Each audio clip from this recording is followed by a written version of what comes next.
In sync with what we were doing in the last chapter, last video में जो हमने discussion किया था, उसी डिस्कशन को आज आगे बढ़ाएंगे इस वीडियो में और फर्दर डिस्कस करेंगे कि इंडियन गवर्नमेंट की ह्यूमन कैपिटल फॉर्मेशन में क्या क्या अचीवमेंट्स रही है, यानी 1950s में where were we as far as human capital formation is concern और आज कहाँ पहुंचे हैं वो डिस्कस करेंगे।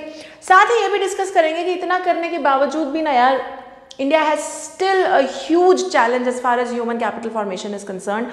वो challenges क्या हैं, क्या problems, क्या दिक्कतें हैं, वो भी आज की वीडियो में डिटेल में पढ़ेंगे।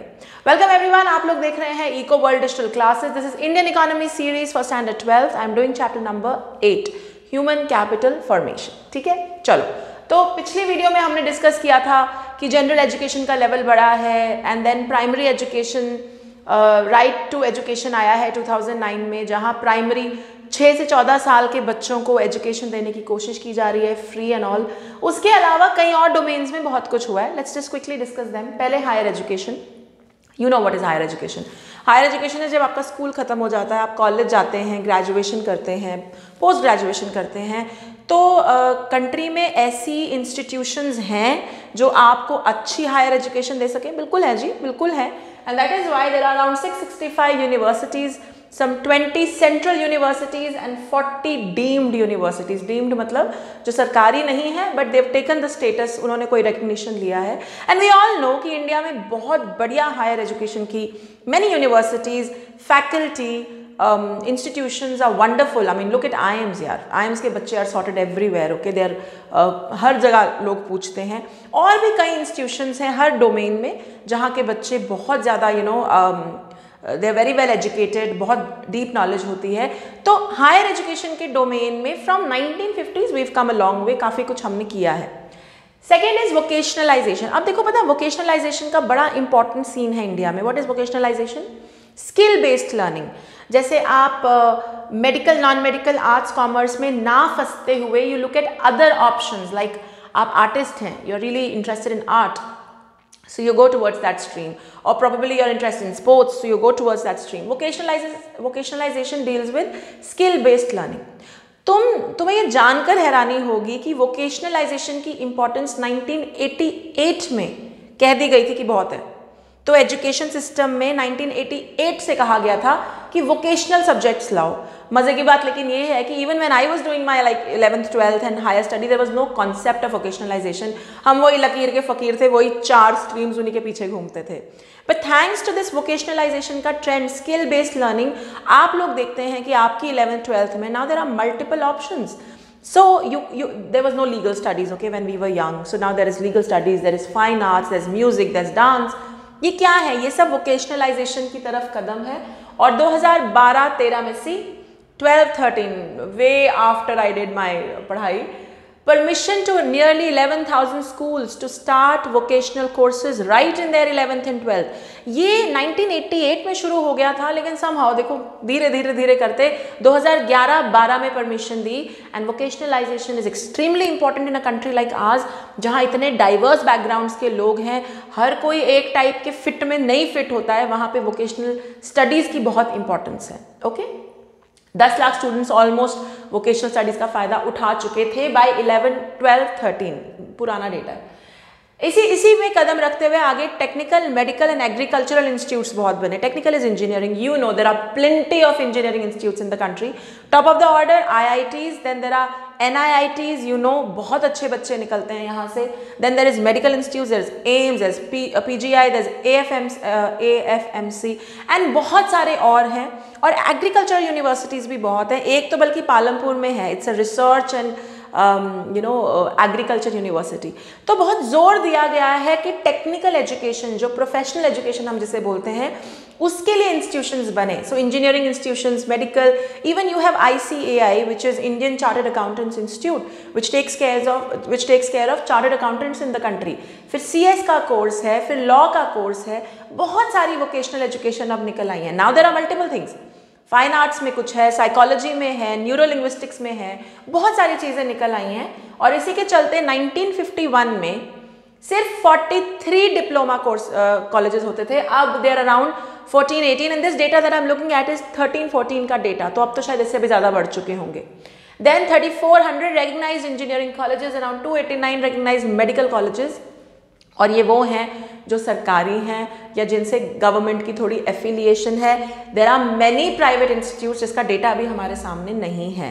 सो दिमाग में रखा गया है, जोर दिया गया है कि यार प्राइमरी के बाद हायर पे पैसा लगाओ, हायर एजुकेशन चाहिए, टेक्निकल प्रोफेशनल एजुकेशन चाहिए, उसके अलावा वोकेशनल स्किल्स पे बहुत फोकस किया गया है। रूरल एजुकेशन को भी ड्राइव करने की कोशिश की गई है और इसके चलते national rural higher education council बनाई गई, एक प्रॉपर काउंसिल बनाई गई जिसका काम था रूरल एरिया में एजुकेशन फैले, उस पर काम करे। इसके चलते 14 इंस्टीट्यूट्स बनाई गई जो अभी भी रूरल एरियाज में काम करती हैं और वहाँ के बच्चों को एजुकेशन मिले, उस पर उनका काम चलता है। Finally adult and female education, see you to understand India has had a problem of gender bias. औरतों को नहीं पढ़ाना, लड़कियों को नहीं पढ़ाना, लड़कों को पढ़ाओ। तो पुराने ज़माने में and up till I think 70s तक भी लड़कियों को 10th तक भी पढ़ा के छोड़ देते थे, उससे आगे नहीं पढ़ने देते थे। But this is a bane for the society, क्योंकि अगर एक औरत पढ़ी हो, एम नहीं बोलते, if your moms are educated, if one female in the family is educated, पूरी फैमिली एजुकेटेड हो जाती है, क्योंकि the woman in the family is going to push for education. वो बोलेगी कि सबको पढ़ाओ। तो adult and women literacy is very important. Adult literacy is कि आप अपने बचपन में नहीं पढ़ पाए, कोई बात नहीं, अब आपकी पढ़ने की इच्छा है, तो ऐसे प्रोग्राम्स हैं गवर्नमेंट ने बनाए हैं जहां अब बड़े भी वापस स्कूल जाके पढ़ सकते हैं और कोई बच्चों वाले स्कूल में नहीं जाते, बड़ों का ही स्कूल होता है। And that is known as formal education program where adult people who are no longer kids study, they go back to school, वापस पढ़ाई करते हैं। और 15 से 25 साल की उम्र के लिए लोगों के लिए, और ये इसलिए भी ज़रूरी है क्योंकि इंडिया में अराउंड इन 14-15 11 करोड़ इलिटरेट्स थे between the age group of 15 to 35। You understand what is illiterate? जिसे अक्षर ज्ञान भी नहीं है, जिसे पढ़ना भी नहीं आता। 15 से 35 की उम्र में 11 करोड़ थे। तो ये बहुत बड़ा फिगर है यार, अक्षर ज्ञान भी नहीं, आप पढ़ भी नहीं पा रहे हैं, बहुत बड़ा इशू है। इसी को ठीक करने के लिए फॉर्मल एजुकेशन प्रोग्राम्स इंट्रोड्यूस किए गए जहां 15 से 25 साल के जवान can go back and study, and this came to be known as formal education program. Even women education council बनाया गया है जहां औरतों को पढ़ाया जाएगा। मैंने कहा ना, औरतों का पढ़ना is extremely important, we'll discuss it further क्यों। And finally there is total literacy campaign which is known as Saakshar Bharat programme. साक्षर भारत प्रोग्राम जहां 15 से अबव सारे लोग पढ़े लिखे होने चाहिए, इस पे बहुत फोकस किया गया। और ये कोई किताबी बातें नहीं है, I have seen it first hand. Rural areas में बहुत NGOs ने जा के फॉर्मल एजुकेशन प्रोग्राम्स को ड्राइव किया है ताकि लोग साक्षर भारत प्रोग्राम का फ़ायदा उठा पाएँ और लिटरेट्स हो पाए।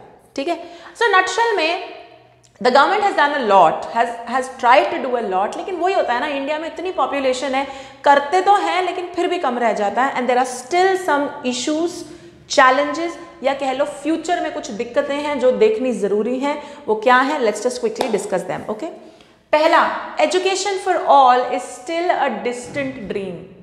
मतलब कोशिश ये थी कि इंडिया में कोई बंदा इलिटरेट ना रहे, ये अभी भी ख्याली पुलाव है, बहुत दूर की बात है। वाई? बिकॉज कर दिया है। देखो 1950s में कॉन्स्टिट्यूशन के डायरेक्टिव प्रिंसिपल्स के अंडर ये बात कही गई थी कि एजुकेशन 14 ईयर्स से अबव जितने लोग हैं उनके लिए कंपलसरी और फ्री होनी चाहिए, और ये 10 सालों में अचीव कर लिया जाएगा। But like I said, the population, भैया किसको करोगे, पॉपुलेशन बढ़ती जा रही है, रिसोर्सेज उतने है ही नहीं, तो एजुकेशन फ्री फॉर ऑल तो कर भी नहीं पाए और कंपलसरी भी नहीं कर पाए। इस चक्कर में ये आज भी it has not reached everywhere that it was suppose to reach. Rural areas में खासकर प्रॉब्लम है, पहले तो स्कूल ही नहीं है, और अगर स्कूल है तो फिर उनकी क्वालिटी इतनी खराब है, एकेडमिक क्वालिटी, कि पढ़ना ना पढ़ना एक ही बराबर। So that's another issue. दूसरा इशू जो हमारे देश में रहा है, it is gender equity issue. What is gender equity? Gender bias. लड़कों को पढ़ाओ, लड़कियों को नहीं पढ़ाना। And guys, when women are educated, the families are educated. इससे उनकी हेल्थ पे, उनकी फर्टिलिटी रेट पे भी फर्क पड़ता है, और डायरेक्ट लिंक है विमेन एजुकेशन और पॉपुलेशन का। You will see educated women will not want to have many kids. ये बहुत ही बड़ा फंडा है, और कई बच्चे इस पे हंसते हैं, कई लोग हंसते हैं, बट ये इकोनॉमिक्स और सोशियो पॉलिटिकल थ्रेड का एक इतना इंपॉर्टेंट हिस्सा है। जब घर की औरत पढ़ी लिखी होती है, एक तो वो 4 सब लोगों को पढ़ा देती है, पहली बात। दूसरा, she is not going to have many kids, so the population issue is also going to get controlled.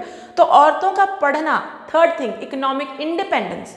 When females are economically independent, तो भी इकोनॉमी में भी ग्रोथ होती है, सोशियो पॉलिटिकली भी ग्रोथ होती है। तो ये जो जेंडर इक्विटी का इशू है ये रहा है, लेकिन पिछले कई सालों में इस पे बहुत काम किया गया, इसीलिए it is better than before. Literacy rate बढ़ गई है, इकोनॉमिक इंडिपेंडेंस ऑफ वुमेन बढ़ गई है, औरतों का पढ़ना बढ़ गया है और औरतों का काम करना बढ़ गया। You guys must be seeing it all around you, बहुत चेंज आ गया है। So that's a good thing, ये थोड़ा एक अचीवमेंट है ह्यूमन कैपिटल फॉर्मेशन का।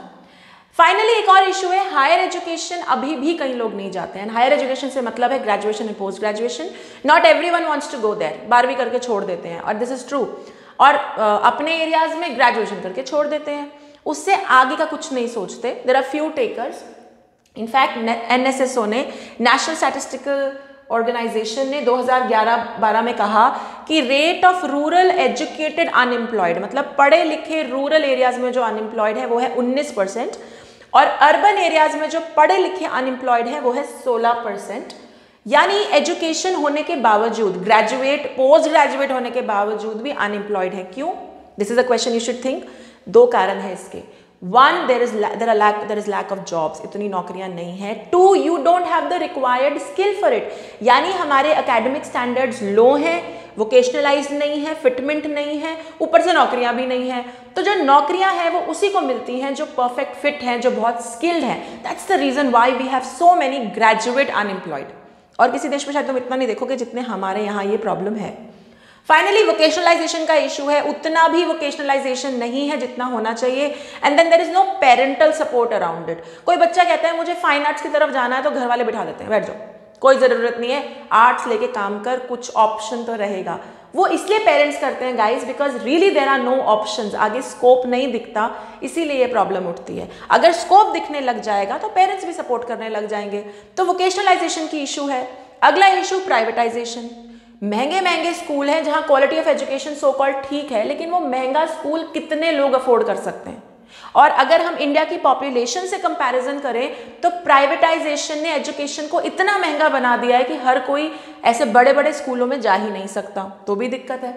एंड फाइनली जो सबसे बड़ा कल्प्रिट है, लो गवर्नमेंट एक्सपेंडिचर ऑन एजुकेशन। यार 6% बोला गया था, देख करते थे 4-5%। ये जो अब जो गवर्नमेंट है, पिछली 2 टर्म्स में around 10 to 15% of GDP education पे लगाया जा रहा है। And that is why guys you are seeing new education policy coming up, all of these things happening.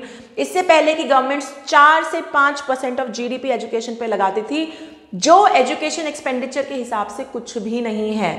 तभी क्योंकि गवर्नमेंट ने पैसा नहीं लगाया तो प्राइवेट इंस्टीट्यूट्स आ गई, और प्राइवेट इंस्टीट्यूट्स करती हैं प्रॉफिट का गेम, तो वहाँ हर कोई नहीं जा सकता। क्वालिटी भी वो कंट्रोल करती हैं, नहीं जा सकता। अच्छी अच्छी टीचर्स फिर प्राइवेट इंस्टीट्यूशंस जाएंगी because they get paid well. वो क्यों सरकारी में काम करेंगी? You getting my point? अब सरकार ने ये प्रॉब्लम तो खत्म कर दिया, सरकारी टीचर्स को पैसा तो अच्छा मिलता है, लेकिन अभी भी वहाँ पे बहुत सारे चैलेंजेस हैं क्योंकि government needs to pump up expenditure.